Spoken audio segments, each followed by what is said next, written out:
Just try to picture that for a second. Imagine seeing that on your way to work. In the summer of 1518, in the city of Strasbourg, this wasn't some kind of performance. No, this was the beginning of an absolute waking nightmare.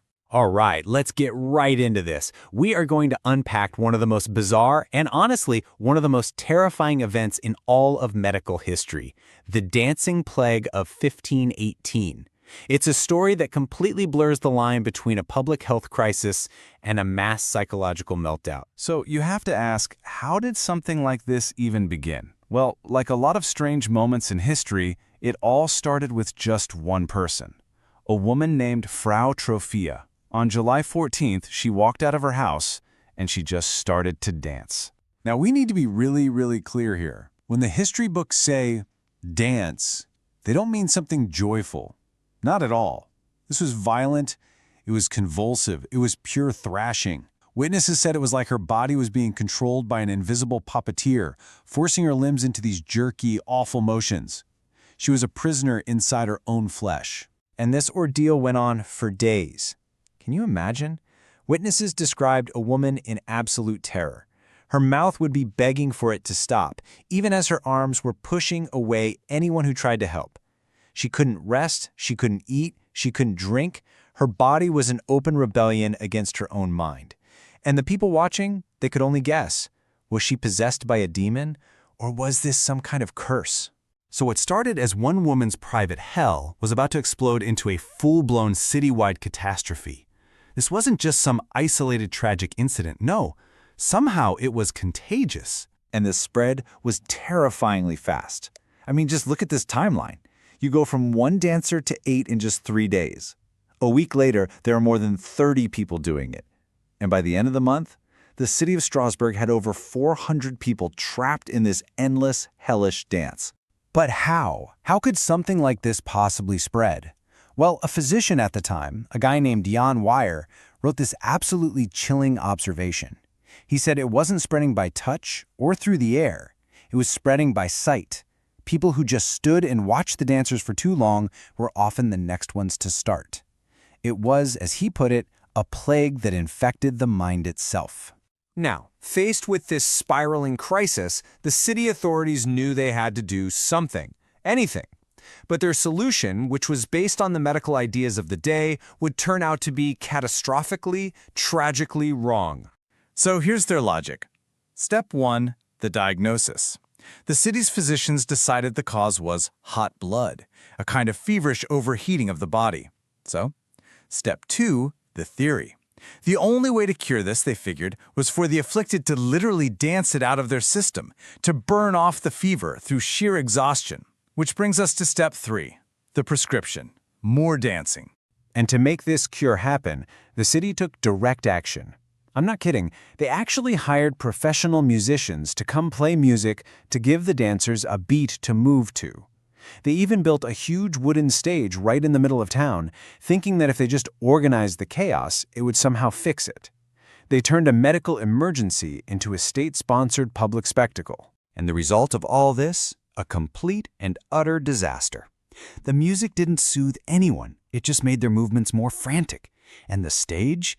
It didn't contain the problem, it created a giant focal point that drew in even more spectators, which led to more and more people getting infected.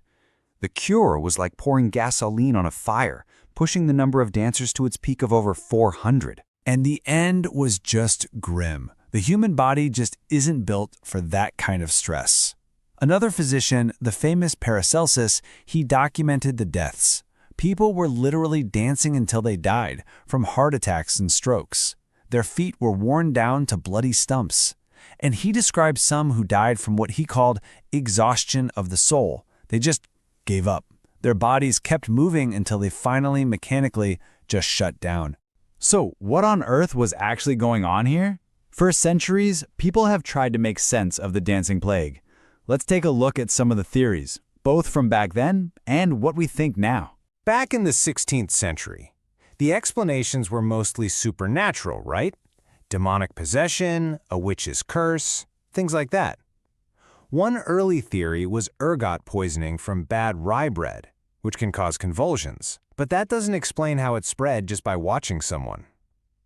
Today, though, the theories are a lot less supernatural, but maybe even more unsettling. The leading theory today is something called mass psychogenic illness. You can think of it like this. It's a collective psychological breakdown. When a whole community is under incredible stress, one person's mental trauma can actually show up as real physical symptoms. And then it can spread to other people through the power of suggestion and shared anxiety. It becomes a real sickness, but with a purely psychological cause. And for a theory like that to work, you need the perfect conditions. And believe me, Strasbourg in 1518 was a psychological tinderbox just waiting for a spark. The city was being crushed by famine, there was disease everywhere, and deep political anxiety. Frau Troffea's dance, well, it may have just been the match that lit the fuse. The end of the plague was just as strange as its beginning. The authorities, their medical cure having failed miserably, turned to a spiritual one. They organized this mass pilgrimage, forcing the dancers to a shrine for Saint Vitus, who happens to be the patron saint of dancers. And somehow, whether through the power of belief or just mass suggestion, it worked. The dancing stopped. Okay, so it's really easy to look back at this and think, well, that's just some crazy, bizarre relic of the medieval past, right? But the actual mechanism behind the plague, it's more relevant today than ever before. See, that mechanism has a modern name: social contagion. It's the simple idea that behaviors, emotions, and even ideas can spread through a network just like a virus. Back in 1518, that network was a physical town square. Today, that network is digital, and it connects the entire planet. We see these little echoes of the dancing plague all the time. Think about viral social media challenges where a weird behavior spreads just because people see it. Or even more direct parallels, like the mass twitching outbreak at a high school in New York, or the fainting spells that swept through Cambodian factories. All cases where physical symptoms spread with no clear biological cause. These are our modern dancing plagues. And this brings us to a really chilling realization.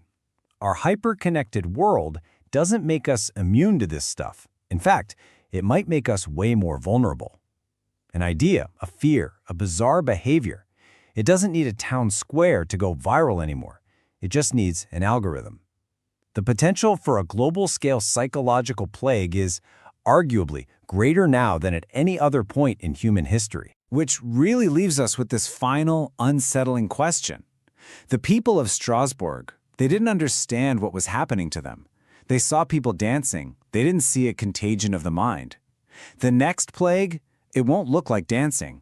It might look like a viral challenge or a new political ideology or just a shared global panic.